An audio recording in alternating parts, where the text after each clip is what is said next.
બનાસકાંઠાના સરહદી વાવ પંથકમાં આઈપીએલ મેચ પર સટ્ટો રમાડતા બે શખ્સોને પોલીસે લાખોના બેલેન્સ અને મુદ્દામાલ સાથે ઝડપી પાડ્યો છે।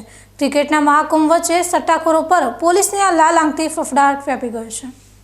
વાવ પોલીસ સ્ટેશનની ટીમે આઈપીએલ 2026ની સિઝન દરમિયાન સક્રિય બનેલા સટ્ટાના નેટવર્ક પર ધોંસ બોલાવી મોટી સફળતા મેળવી છે।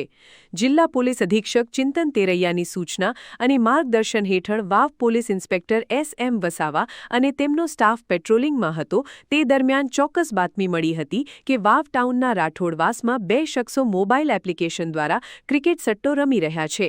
પોલીસે ત્વરિત કાર્યવાહી કરી રાઠોડવાસમાં દરોડો પાડતા લખનઉ અને બેંગ્લોર વચ્ચે રમાઈ રહેલી 2020 મેચ પર PDMXH નામની આઈડી લિંક ખોલી સટ્ટો રમતા બે સટોડિયાઓને રંગે હાથ ઝડપી લીધા હતા। તપાસ દરમિયાન તેમની આઈડીમાં ₹5,25,667 જેવું માતબર બેલેન્સ મળી આવ્યું હતું। પોલીસે સ્થળ પરથી 16,500ની કિંમતના 5 મોબાઈલ ફોન અને 20,000ની કિંમતનું એક લેપટોપ મળી કુલ 36,500નો મુદ્દામાલ જપ્ત કર્યો છે। પકડાયેલા આરોપીઓમાં ભાબર તાલુકાના લુણસેલા ગામનો સંજય કુમાર મોતીરામ બ્રાહ્મણ અને વાવ તાલુકાના ભીખાભાઈ ડામરાભાઈ રાઠોડ રહેવે વાવનો સમાવેશ થાય છે।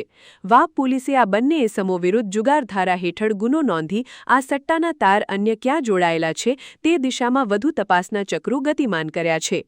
આ ઓપરેશનમાં વાવ પોલીસની સતર્કતાને કારણે ક્રિકેટના ઓઠા હેઠળ ચાલતા જુગારના કાળા કારોબારનો પર્દાફાશ થયો છે।